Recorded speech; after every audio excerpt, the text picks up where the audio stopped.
Hello.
We just got some late breaking news. In case you haven't been by your phone for the last, I don't know, maybe 20, 30 minutes, it has been confirmed that President Trump has indeed contracted the coronavirus. He announced it as officially as Trump gets on Twitter just a short time ago, saying, "Tonight, at Flotus and I tested positive for COVID-19. We will begin our quarantine and recovery process immediately, and we will get through this together." Now, all of this started earlier today when it was announced that his one of his top aides, Hope Hicks, had tested positive herself earlier this morning. And the weird part about this is that, anyone who goes to the White House or is around the president has to do a COVID rapid test. And Hope Hicks, being, one of Trump's closest aides, has been around him pretty closely for the last couple of days. And, Trump took the test early this morning, and the kind of thought process was that, he should know within 15 minutes of whether he had it or not. Despite that, reportedly, the president kept traveling all day. He kept up his schedule. Apparently, he went to a fundraiser today, and just this evening announced that he has the coronavirus. And so now it's a question of, this has a lot of far and wide-reaching implications, right? And it's hard to know which thing to get started with. The president of the United States, Trump, whether you like him or don't like him, is the most powerful person in the world. And so the idea that the most powerful person in the world has to be incapacitated or has to be quarantined could be a problem. And it's a question now, has Mike Pence been exposed? Did they meet after the debate? Have they met in the last couple of days? Because as the White House is now learning, and a lot of people have known with the coronavirus, whether it's the NFL or other organizations, is that you can have all the testing in the world, and the testing just lets you know if you're sick. This past weekend, the Tennessee Titans played the Minnesota Vikings. And, you might not be into football, but essentially what had happened was the Tennessee Titans knew 2 personnel were positive for the coronavirus. They tested everyone on Saturday, 2 tested positive, and they did not travel with the team or take part in the game. And since then, on I believe it was Monday or Tuesday, it was announced that a few players had tested positive. And so then all of a sudden the Vikings, the Titans are trying to look at the tape, see who they came in contact with.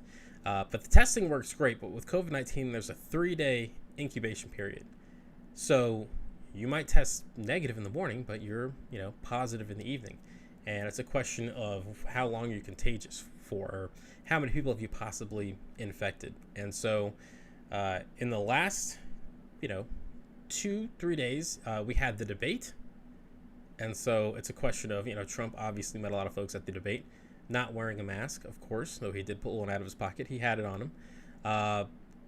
But, who did Trump expose? Who was Trump exposed to?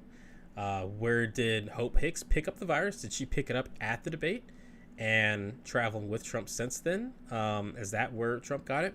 We just don't know right now. And there's not a whole lot of ways to figure that out. And so as with the coronavirus, Trump is supposedly, he's feeling fine right now is the word. Hope Hicks is showing some sort of symptoms. But Trump could be in a rough fight here. As it's been widely noted that the effect of how hard the coronavirus is going to hit you has a lot to do with your overall health. We're still figuring out some things about it, but one of the things that has been definitely confirmed is that if you're maybe a little overweight, you might have a tough time with it. And Trump is not exactly, I know he's put out a lot saying that he is in the best shape, the best health ever, but looking at the guy, he is not exactly in the best shape. There's also a measure of your health. How active are you? How healthy are you? And again, he doesn't seem like he's the most active guy. Just throwing that out there. And he is a little older. I can't remember his exact age, but I do know he was the oldest person to become president. And so there's a lot of things that could not be working in Trump's favor here. Right now, President Trump is looking at a possible quarantine for possibly 14 days. That could be something, I think that's something that's mandated by the CDC. So it's a question of, okay, if he starts quarantining now, of course, as we have to look at this within the eyes of, we're in the middle of an election right now. And so there's only 32 days till election day itself. So Trump could spend the next half of that in quarantine. And the interesting thing about this, and the interesting thing with COVID is that, people kind of hear that quarantine and think, okay, all right, maybe I'm sick for, 14 days. That's not bad. But that is kind of the best case scenario. Best case, you get it, you catch it early, you realize you're positive, and the virus runs its course in 14 days, hopefully. Now, I had a friend who had the coronavirus, and she got it, and her husband got it as well. They went out, they, were outside, they were socially distanced, made a small mistake in trying a drink from someone. They just kind of didn't think about it. Turns out that friend was positive. They both became positive, and they're not even quite as old as Trump, but they were quarantined for weeks. I think it was like 5 or 6 weeks before she could actually leave the quarantine, because the idea is that you have to test negative twice. And the scary thing for me is that I'm a small business owner. It'd be hard for me to be out for 5 or 6 weeks, not working, not making a paycheck. And so it's a question now of is Trump going to be quarantined for that long? Could be quarantined past election day. I had a whole segment planned wondering if there's going to be another debate, and the big question now is Trump able to leave the White House? So there's a lot of unknowns here. It's one of those weird things where that for months and months, Trump seemed to be out, not wearing a mask and refusing to wear masks out in the public, whether it was any kind of event he was doing. The first time he actually wore one is at Walter Reed Hospital. But for a while, he wasn't wearing a mask. He's been holding these rallies, not paying attention or not following any of the guidelines, just packing people in. For him, it's been a political move to move past the coronavirus and try to get the economy running, because quite frankly, he realizes that he has not done a great job here. And so, he's been kind of playing with fire for the last couple weeks. So it seems shocking that this has happened. And obviously, I wish the best for him and the first lady. Politics aside, that's our president. That's the leader of the free world. So obviously, you hope for a fast recovery. You hope that they stay healthy and that they're going to be okay. But in a practical sense, it's kind of strange. Like, how do we move forward from this? Because that's the president of the United States being sick and potentially with his age, his health, potentially could be very ill, or could get very ill. That's a very scary place for our country to be in. Again, politics aside, whether you love Trump, hate Trump, it's kind of a scary thing when the guy, sitting at the top of the president of the United States, the guy with the nuclear codes, is positive with this deadly virus. And as we have found out from these tapes from Bob Woodward, Trump knows how deadly this thing is. And so this is very, very serious news here. But yeah, so that's the breaking news from tonight. I did have a whole show planned, so I'll get into that. But yeah, it's a crazy time to be alive. Now, I did want to talk about Tuesday night, and I'm going to tell you who I think won that debate, and it might not be who you think it is. But first, I want you to take a look at this. Good evening. The television and radio stations of the United States and their affiliated stations are proud to provide facilities for a discussion of issues in the current political campaign by the two major candidates for the presidency. That was, of course, Richard Nixon and JFK, and that was the first televised debate between the leading presidential candidates of the time. And so the interesting thing about this is that anyone, TV was very early at the time, and so anyone who actually, a lot of people listened to that debate on the radio, and a lot of people watched it on TV. And when they asked people who they actually thought won that debate, everyone that listened to it thought, that Nixon guy, he just wiped the floor with JFK. It's a clear-cut winner for Nixon. But anyone who actually saw the debate saw JFK as the winner of that debate. And watching the debate on Tuesday, very, very different than that debate between Nixon and JFK. And it feels weird to mention it in the same breath, but it is a presidential debate. But I left that feeling Trump won that debate. He didn't win on the issues. He didn't, he didn't present a whole lot of issues. He dominated the stage. And I think he comes out of that, I think it looked like he won to me.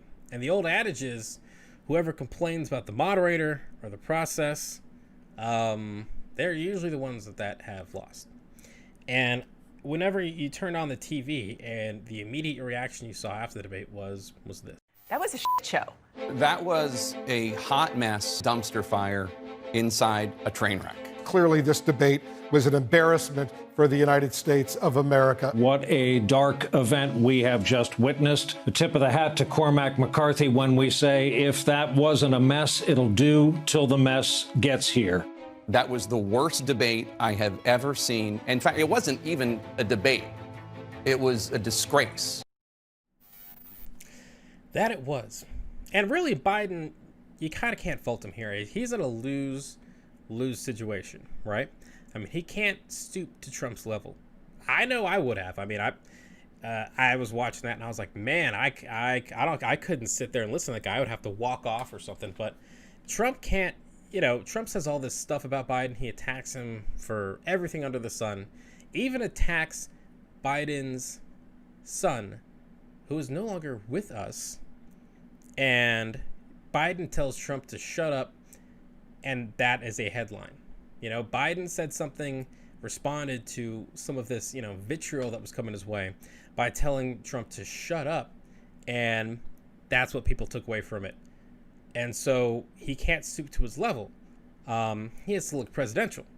Now, the problem with him looking presidential is that it seems like he's not really engaging in the debate. It seems that he is taking all these attacks and he's not responding. And that's obviously not the point of a debate, but that's kind of where we are nowadays. You know, a lot of people are going to watch this and they're just going to see a dogfight, and that's not good for anyone, you know, because the big thing is, did we actually learn anything? You know, did we actually learn anything from this debate? And I don't think so. You know, I certainly didn't learn anything. And yeah, I mean, this thing, watching it, I mean, it started going off the rails from the very beginning. One of the big debates we had with 23 of my colleagues trying to win the nomination that I won were saying that Biden wanted to allow people to have private insurance still. They can. They do. They will under my proposal. It's not what you've said, But and it's not what your party has said. That is simply your party a lie. doesn't say it. Your party wants to go socialist My medicine party is and me. socialist right healthcare. now, I am and the they're going to Democratic dominate Party. you, Joe. You know that. I am the Democratic Party right now. Yep. That it just went off the rails. And for the record, that was like, I think 3 or 4 minutes into the actual debate there, and it just totally, it went off the rails. I mean, it did. That's when things were more or less civil, and you know, Trump's calling him a socialist. Biden, who is accurate there, he has never actually signed on for Medicare for All. But yeah, it was just a dogfight. And the scary part about this is that it shows that, you know, the election, in a lot of ways, has been a battle about personalities and not ideas. Joe Biden, first credit, and I've been guilty of this myself, is that people haven't talked much about what he's for. He wants to grow the minimum wage, or wants to raise the minimum wage. He wants to grow Obamacare. He wants to expand early childhood education. He wants to do a lot of things. I mean, there's a lot of policy things he wants to do, and no one's really talking about it. And for Trump's side, there's not a whole lot of policy things. Like, there's no Republican platform. There's really not a whole lot there to definitively go over, because, again, it's about Trump's personality, not about what they could do for the United States. And that is, that's a problem. That's not how our election process is supposed to work. Fix my little thing here. Live TV, y'all. Live TV. It's a little stuck. Yeah, I just live with it. Anyway, moving on now. And so, throughout the last couple of months, throughout this the election season, you know, there's been a lot of ups and downs. You know, obviously COVID, and you know, this recent Supreme Court nomination. And there comes to be a time at certain moments where my wife has asked me, like, do we need to be afraid, right? And I just kind of generally tell her, no, we don't have anything to be afraid of. Like, we obviously this is a contentious election, but you know, there's nothing to actually be afraid of.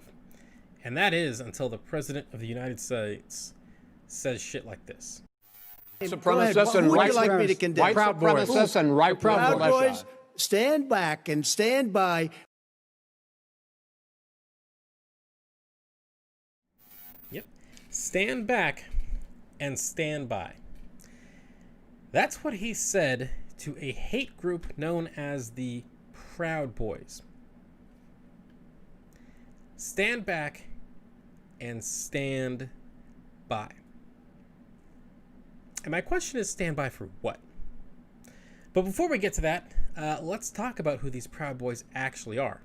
So they've been called neo-Nazis because of some of their tactics. You know, looking at all their stuff, I can't really see if there's a racist tilt to them, because there's a lot of African-American Proud Boys and Proud Boys of many different races. But they are definitely a hate group that violently fights the left.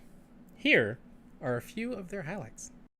I'm a Western chauvinist, and I refuse to apologize for creating a modern world. Like President Trump. Political correctness is just another word for censorship. Gender pay gap's a myth. Islam is not a very good ideology, and we're allowed to criticize it.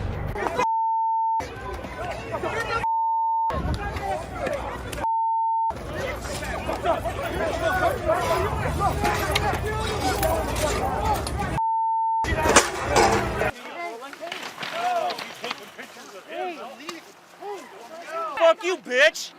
I'm press. Fuck your press. You guys are downtown throwing Molotov cocktails, and I'm the press.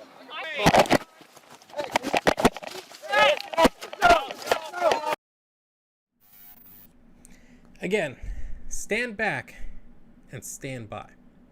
So what the Proud Boys really are, in case you didn't get it from that clip, is they are a bunch of, male chauvinists that are proud of it, and really, they just kind of have this culture of toxic masculinity, and again, them saying that, okay, there's no gender pay gap, calling out, saying Islam or very Islamic things.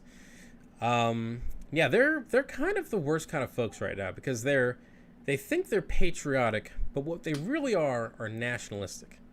And the difference between that is, being patriotic is proud of what your country has done, what your country is, and being nationalism is just being proud of your country no matter what.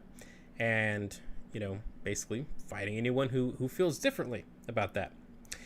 And so the question here is, what does stand by mean? What does that mean? Now, Trump has already said that any election he doesn't win is illegitimate.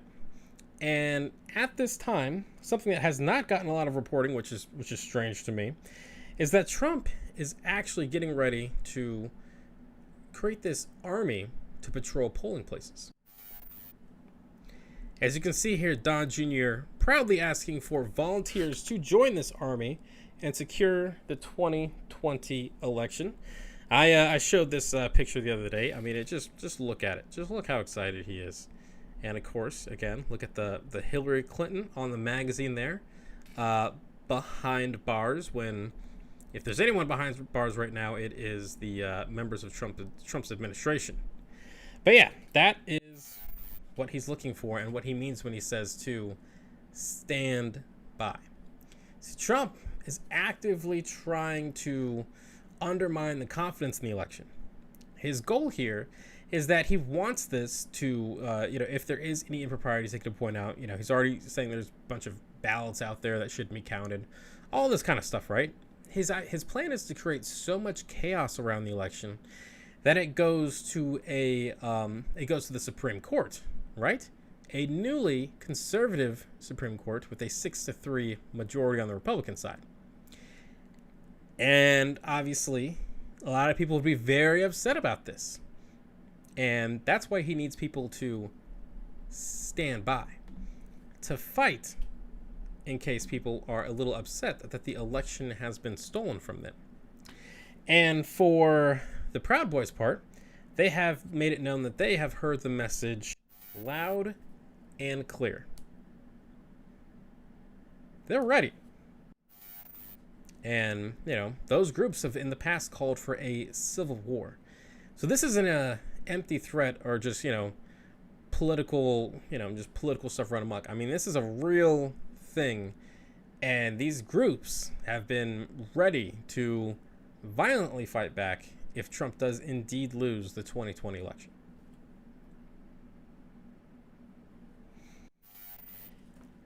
And so the big question here with the 2020 election is, the big question with this past debate is, what is the effect going to be on the 2020 election? Trump's performance there obviously was a shit show. In fact, calling it a shit show might be kind of nice to him. It was just chaos. And, it's a weird strategy for him to take that route, because honestly, when I talk to a lot of voters, a lot of folks around, and it's very interesting you talk to conservative folks, because some of the conservative folks are Trumpers. I mean, they don't see anything wrong with them. But others, they're just kind of like, they just want this chaos to be over. I mean, they just want, they want things to return back to normal. And it's a debate if things can ever actually go back to normal. But, you know, so Trump's performance there, I mean, it's chaos on display for 90 minutes. And so, you know, Trump is thinking this is going to shore up his base, but what it's really going to do is turn off undecided voters. And I think that might have been the strategy here. So, you know, there's a lot of talk about, okay, what's coming out of this, right? What was the actual strategy there, right? You know, maybe he was going to attack Biden. You know, that's option one for me, is that, you know, he thinks he's going to attack Biden and he's going to get more support. Again, doesn't make sense to me because people are they seem tired of that. But I wasn't the only one who was questioning what Trump's motive was here. And I'll discuss option 2 in a second, but there was a definite plan here. This was the plan. They prepped for this. He didn't wing it. He lied when he told our White House unit and others that being president's all the prep I need. There were prep sessions. He prepped for this, and this is the plan. So I think the question now becomes why?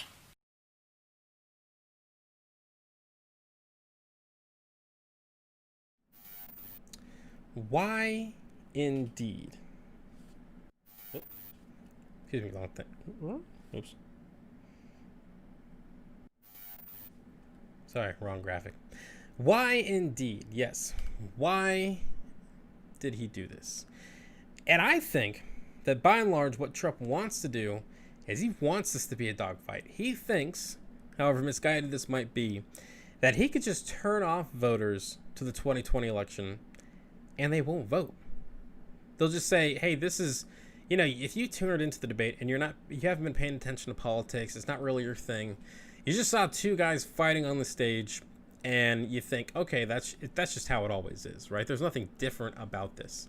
And by and large, I think that was the strategy on Trump's side here, right? I mean, the last 4 years have been chaotic, and it's not a mistake, you know.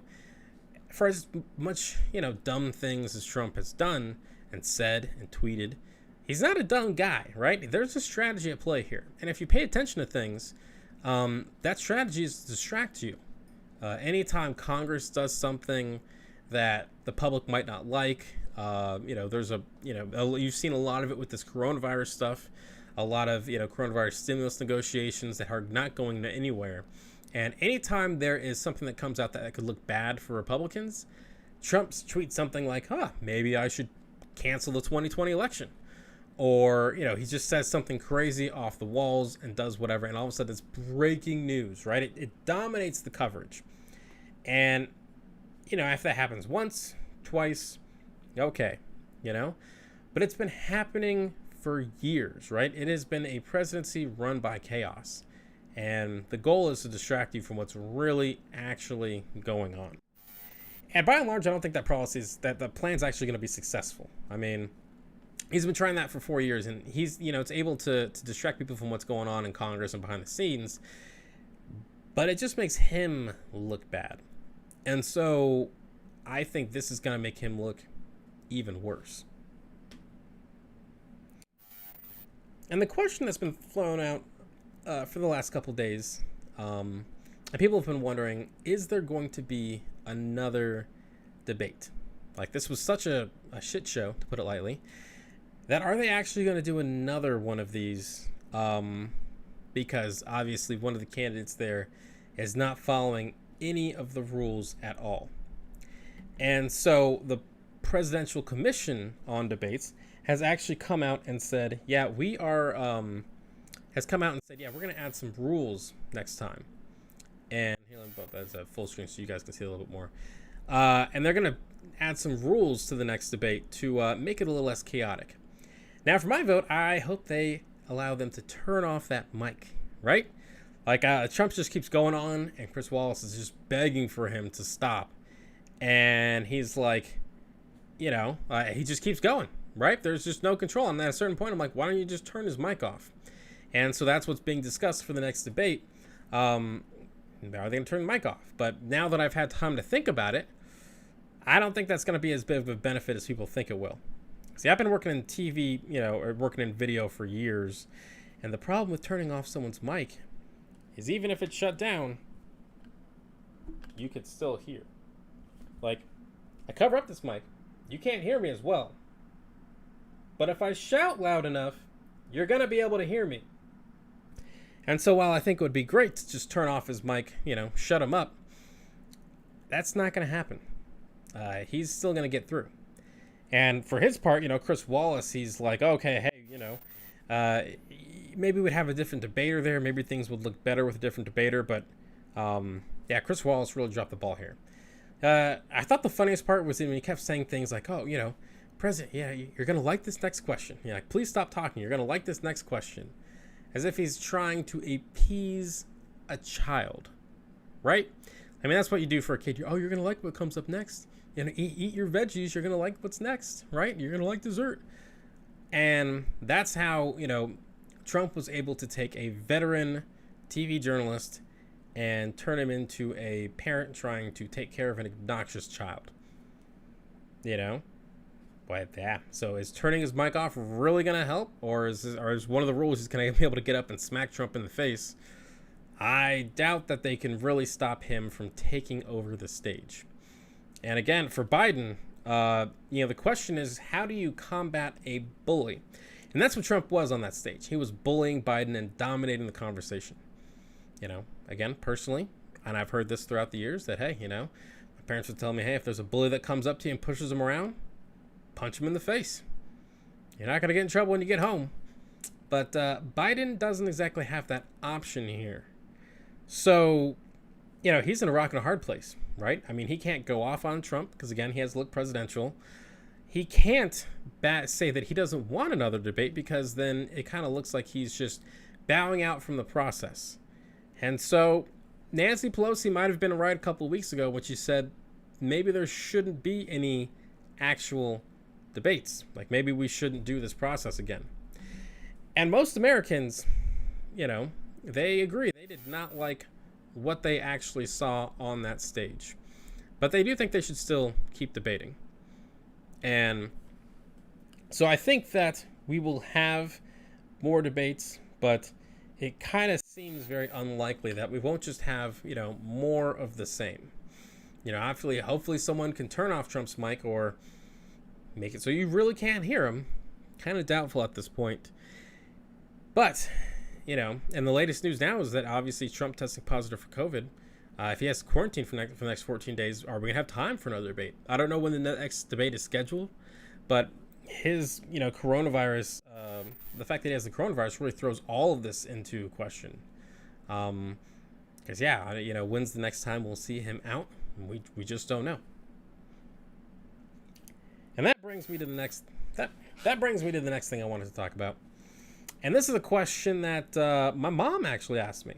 As I went over to my folks' place, I watched the debate. We set up the debate on a theater screen out back that I got set up. I love politics. This was like, I've been looking forward to this for weeks.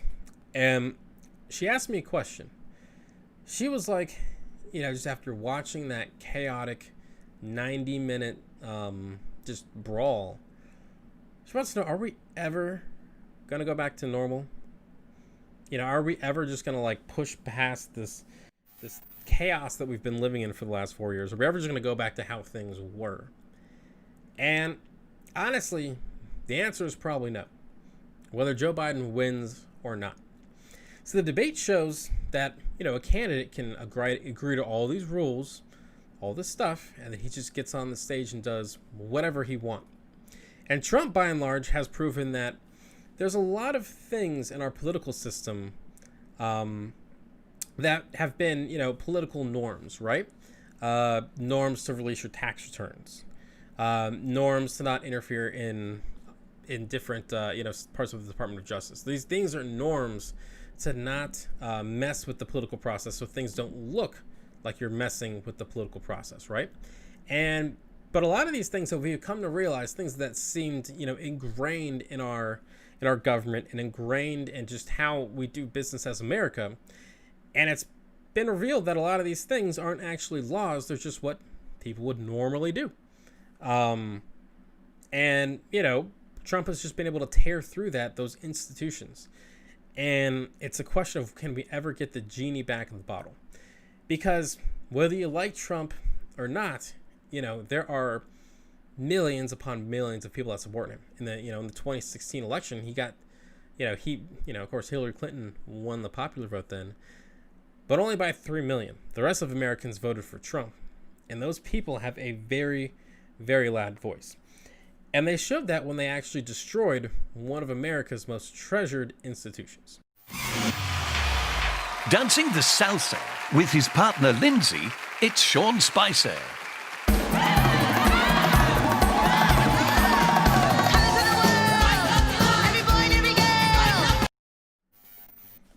I do love that song. Spice up your life, spice up your life. Yeah, okay, so I'm not a huge fan of Dancing with the Stars. I have been forced to watch a couple episodes. I'll admit I did enjoy them. They were good, but it's just not my thing, Anyone that knows me knows I can't dance, so a whole show based on, people who trying to learn how to dance. And Sean Spicer there, whether you like him or not, he cannot dance. But he made it pretty far in that show. And the reason why is because they vote to see who's going to make it to the next round, and Sean Spicer made it political, and Trump's base just kept out voting and voting and voting, and he made it pretty far in that competition. And while that's obviously a silly example, it just shows that Trump's base is huge, right? I mean, there are millions of people who will just, have seen everything he's done, right? They've seen him say all these things, they've seen him do horrible things, and they're just not getting away from him, no matter what it is, they're not going away. And so the idea that they're just going to, Trump or Biden wins and they're just going to fade off in the distance just doesn't make a whole lot of sense, right? Trump right now is the Republican Party. And another clip I think that really kind of sums this up is this from even before he became president. You've called women you don't like fat pigs, dogs, slobs, and disgusting animals. Your Twitter account... Only Rosie O'Donnell. No, it wasn't. What I say is what I say. And honestly, Megyn, if you don't like it, I'm sorry. I've been very nice to you, although I could probably maybe not be based on the way you have treated me.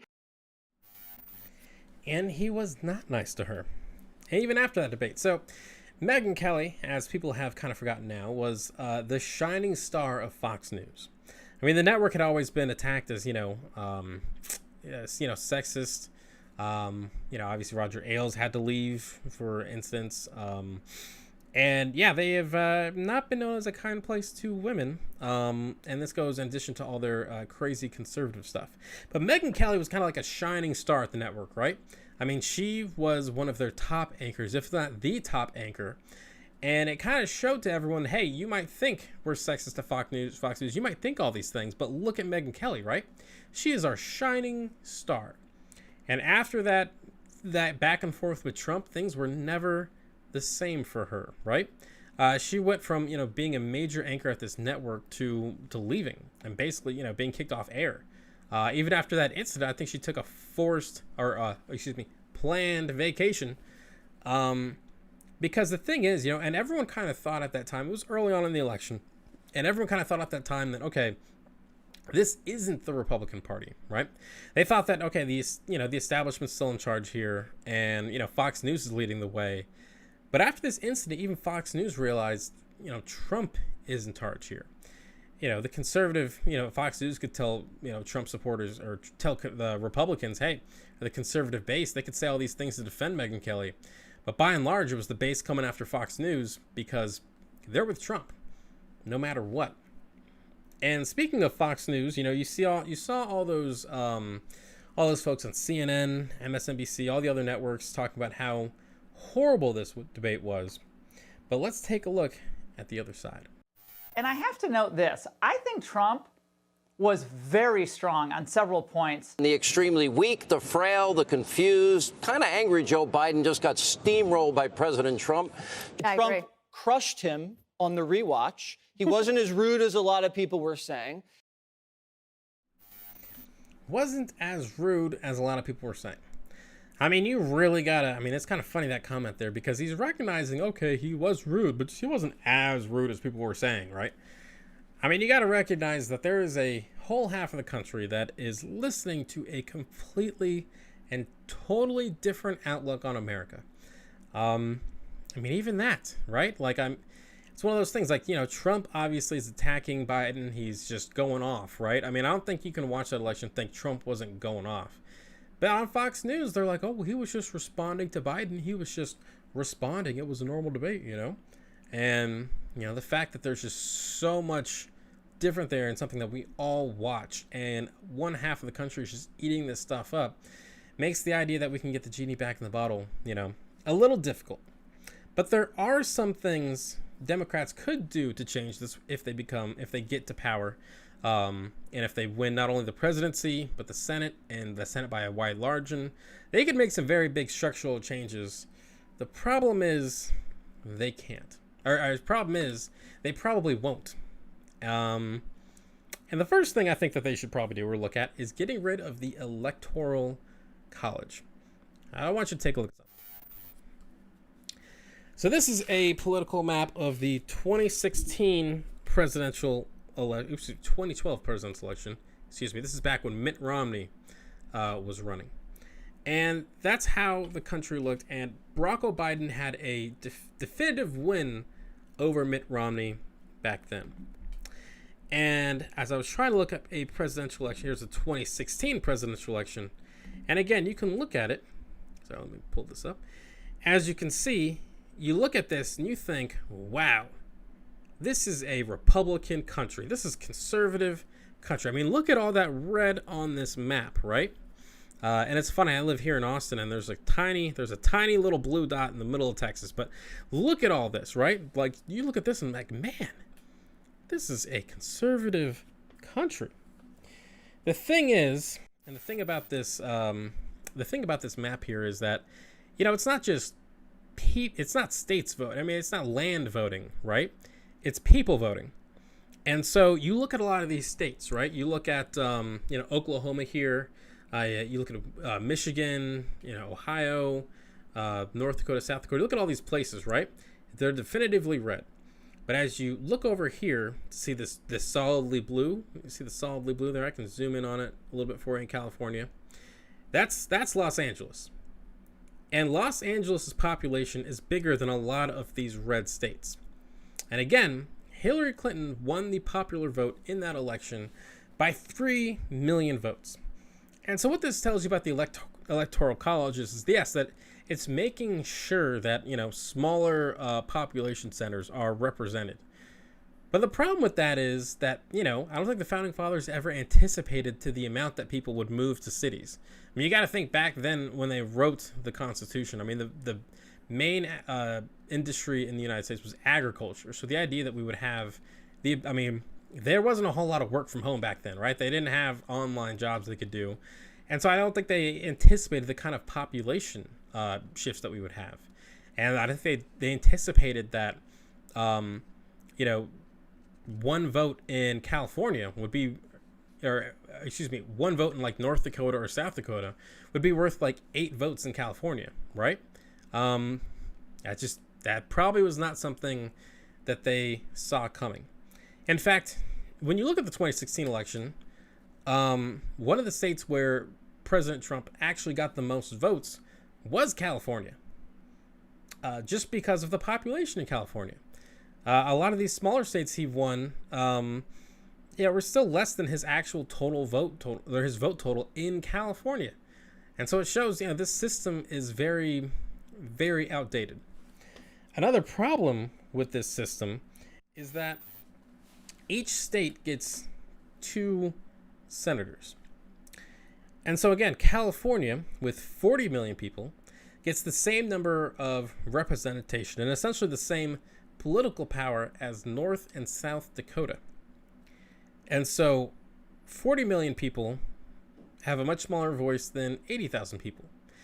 And that plays out in something like the Senate, where, if Democrats want to actually control the Senate, they have to win in some of these very smaller conservative states. And so it's like, it makes it harder for them to, change how the country's going because they just don't have the political power. And the problem with that is that, the will of the people is not being represented. I mean, I've seen things that Democrats make up like 47% of the country. 47% of the country, follows Democrats. And I think, Republicans or conservatives are maybe like 30%, 35%, something like that.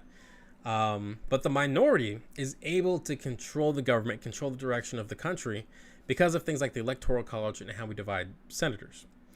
And so, again, we could change that senator thing by adding, D.C. and make D.C. a state, making Puerto Rico a state.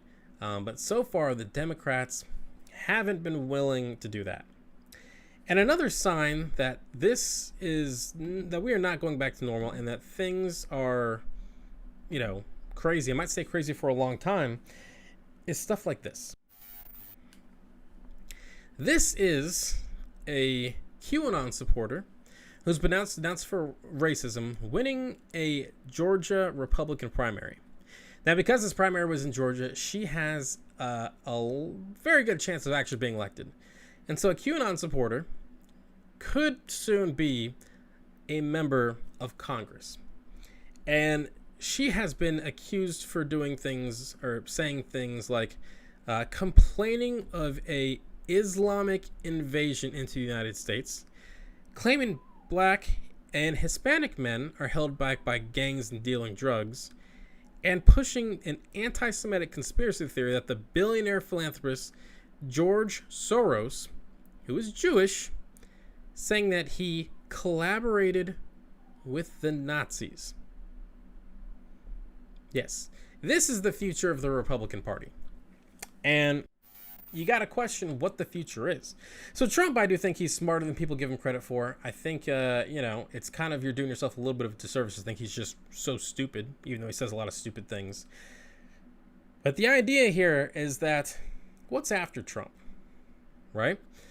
Who's the next person to take over that mantle? And they might not be quite the buffoon that Trump comes off as, right? I mean, some of Trump's antics, even though they've been a distraction, haven't always worked out best for him. One of my favorite lines from the debate was when Biden asked if Trump was gonna try some disinfectant or inject some disinfectant. It's probably too early to make this joke, but I'm hoping he doesn't. Someone needs to take all the disinfectant out of the White House to make sure he doesn't go after that, because that could be bad. But the question is, what happens after Trump, right? Like, who's next? And whoever's next might be more competent than the last guy. All right. So to the last story for this show. So after that debate, there's a lot of people who were, looking for another option, right? Maybe you saw Trump, thought, okay, I'm done with that. That's just, I'm done with that. You looked over at Biden and thought, okay, maybe he wasn't as sharp as I'd like him to be, right? Maybe he didn't really demand that stage or control that stage as much as, maybe you were looking for in a candidate.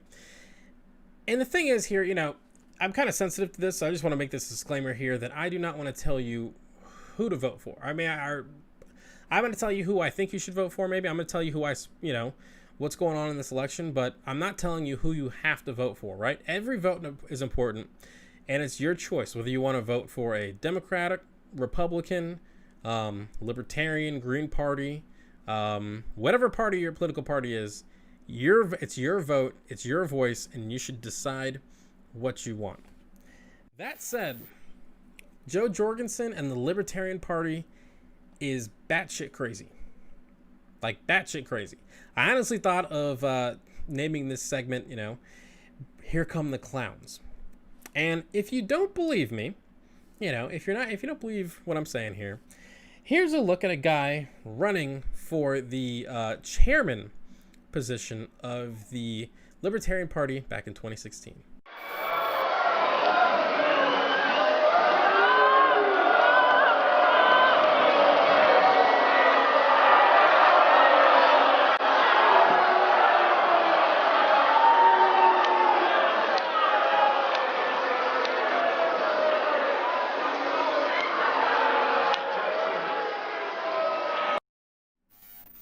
Yeah, certainly not shy there. Again, that guy was running for the chairman of the party and thought, hey, this is a great time to strip down to my underwear. And if you thought that was crazy, I want you to take a look over to the guy to my, this we're doing this camera, the guy to the far left over there, right? You see the guy with the glasses on and the headphones and no shirt? That is Spike Cohen.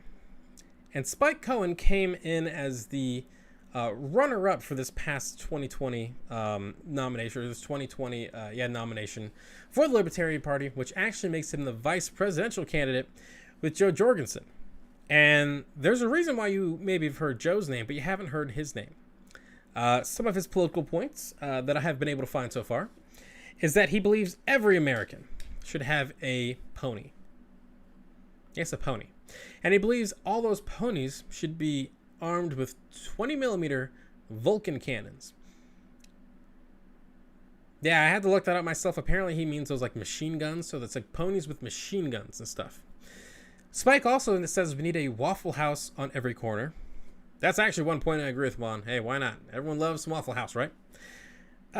He thinks that we should travel back in time to stop World War II. Okay, yeah, maybe not a bad idea. I mean, if you got a time travel machine, there's some other things I would like to go back and fix, but I don't know how feasible that is as a on the platform. Also, he wants to legalize recreational plutonium. And so if you've been at your house and you thought, hey, you know what would really spice up the joint? You know what would really kind of bring this place together? Forget about a new rug. Let's get some plutonium. You know, let's get this place really popping. You know, I don't know if you've seen Fallout before, but there's a lot of plutonium in there, and hey, that's a fun game. That worked out great for them. Let's give plutonium to the people. Yes, that is the vice presidential candidate for the Libertarian Party. And before we get to Joe Jorgensen, I did want to show you someone who's not exactly on the ticket, but he was very close. Why are you so anti-free pony? Chris Christie is against free ponies. I think we know this. The question is, when will he come around? Free ponies for all American. That is what I promise you. My name is Vermin Supreme. Yes, that is Mr. Vermin Supreme. And that's the name he goes by. I assume that's not his government name, but yes, Vermin Supreme. And you might think, who is this nut job that looks like Gandalf on meth? Well, that guy came in third in the Libertarian primary. Third. Again, he's famous for wearing a boot on his head all the time. Yeah, that is who they think should be the president, and that's who a lot of libertarians think should be the next president of the United States. And typically, with a third runner-up in a campaign or in a primary, they might get a prominent position in the cabinet. So, could Vermin maybe be the next Secretary of State? Maybe he could be the next ambassador to the United Nations. I think there might have to. I don't know how you get on a plane with that hat on, but or how you they might have to figure that out. But yeah, I mean, is the next Secretary of State, the next one of the the people who one of the people who travels around the world and represents the United States, is he going to have a boot on his head? I don't know. And so that brings us to Joe Jorgensen. Now, I've seen Joe talk before. I have seen some of her videos. I've seen some of her speeches, and she seems very nice, right? She is a doctor, which I give her a lot of credit for. But when you actually look at her website, there's not a whole lot on there. Let me see if I can pull this up for you. Or pull up her website for you real quickly here. Should have had it on up before you. And her website, for its part, is very nice. Nice little sign-up stuff here. Some campaign news. But when you go to the issues, you go to her platform, there's a lot of like, hey, let's do some of this. Hey, we must end government shutdowns. Fantastic. We will, on her environment, we will work to remove more government barriers to replacing coal and oil power plants, which that seems like the opposite of what you'd want to do for the environment, but okay, whatever. The thing is, there's a lot of stuff in here, and there's a lot of like, there's a lot of catchy stuff. There's a lot of stuff that, okay, maybe this looks good on a bumper sticker, but they're not a whole lot of like, seems like actual plans, right? There's not a whole lot that you kind of look on there and say, oh, here's a detailed policy of what you're actually going to do. But from a friend of mine, or from people that I've heard from within the campaign, one of her big campaign things is she wants to eliminate federal income tax. Just get rid of it, right? Just get rid of federal income tax. And that might sound great to a lot of people. Hey, let's just, could Trump really make it if he has to pay another $750 in federal income tax? I don't know. That's a lot of money there. I don't know. But yeah, look, no one likes paying taxes, right? Paying taxes is not fun. It always kind of sucks when you put in your information in there and you get an idea of, oh, I might owe a lot of money. And that kind of sucks. No one likes that. But, as I'll explain here in a second, like we need taxes to make the government work. Now, for Jo Jorgensen's part, she has said that she will be able to eliminate taxes, federal income taxes, by bringing all the troops home from overseas. And, well, that might sound great. And you might think, hey, yeah, maybe we should stop spending so much money, fighting all these wars overseas. It's not really a serious policy. Okay? And I'll explain that here in a second. Here is, let me blow it up there for you a little bit. Here is the federal budget in 2019. Now, I would have pulled up 2020, but that's obviously going to be a little bit all over the place. Okay, so as you can see here, revenues for the United States, pull that up there. Revenues for the United States was a total of $3.5 trillion, 16.3% of GDP, and individual income taxes made up about $1.7 trillion of that right there. Okay, remember that number, $1.7 trillion. Oops, my bad. Okay, I don't think you can see it. Sorry about that. So individual income taxes made up about $1.7 trillion of that. Okay, keep that number in mind. And here's where we actually look at what the government is spending. Okay, again, so that green circle there, oops, sorry about that. That green circle there, okay, that's the revenue. That's the government, the money that the government is actually bringing in. And this is what they're spending. And on a side note, this comes from the Congressional Budget Office. And so this is a nonpartisan group that reports on what the government's actually spending money on. And so what we're actually spending per year is $4.4 trillion. That's how much money the government is actually, spending there. And so when you look at this graphic, you can see that defense spending, the entirety of defense spending, is $676 billion. It's a lot of money that pays for, all our government contractors, that pays for all the government bases, the government operations, that pays for NORAD, right? That pays for making sure we're not getting nuked. That pays for everything. That $700 billion pays for all the military. And you could completely eliminate that budget. So, no defense, no military. You can completely just get rid of the whole thing. And you'd still need $1.1 trillion to actually make that work. That's a lot of money. And so to do that, and you look at this graphic, you got to see, okay, we got to get rid of a lot of stuff, right? Let's get rid of non-defense spending. So let's stop spending money on education. Let's stop spending money on veterans benefits, health and housing systems. Let's just get rid of all of that stuff. Also, we would have to get rid of unemployment compensation. And so if you lost your job, and if you're one of the millions of Americans right now who are surviving unemployment, well, if Jo Jorgensen takes over, tough shit. I guess you just have to go, figure it out. And you're not going to have, supplemental nutritional assistance because that's gone too. Again, we got to cut a lot of stuff out of this budget to get rid of 1.1 trillion. Okay, so we've eliminated the other non-defense, defense, and while we're at it, let's stop paying interest on the national debt. National debt is obviously extremely high, and so, under this proposal, we just can't pay it anymore, so we're going to stop. And after all of that, you still have the big three you got to take care of: Social Security, Medicare, and Medicaid. And so one of those has got to go. One of those has to be eliminated for this budget plan to work. And so if you are, if you're older and you're getting Social Security checks, we're probably going to have to cut that off if libertarians take over. if you are elderly and you are on Medicare or Medicaid, or you're relying on that for your health care, well, I guess you shouldn't have gotten old then, because I guess we're gonna have to cut that. We just can't afford it anymore. Again, we're trying to eliminate 1.7 trillion dollars here, so we got to make some tough decisions.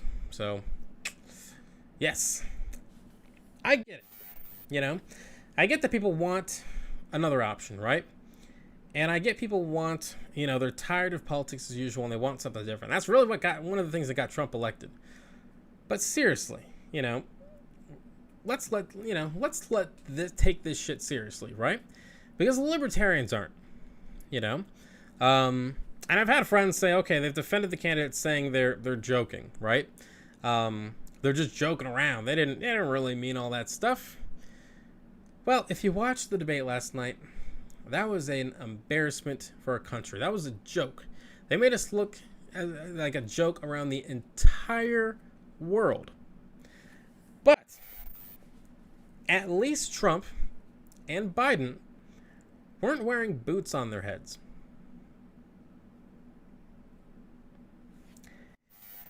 Well, all right, that is the show. Thanks for watching. Thanks for sticking with me. That breaking news there off the top. That was it's a bit of a shock. It's gonna be crazy over the next 24 hours. Just learning more about this this positive COVID diagnosis with the president. So it is gonna get very interesting. And again, whether you like Trump, hate Trump, he's the president of the United States and he is another human being. So I'd be remiss if I didn't say that, I wish him a speedy recovery. I wish Melania a speedy recovery. I hope that they are okay. I hope that we have made enough medical advancements to try to help them or stop some of the worst aspects of COVID-19. It is a very deadly and serious virus. And by and large, I kind of hope that this wakes people up in some ways.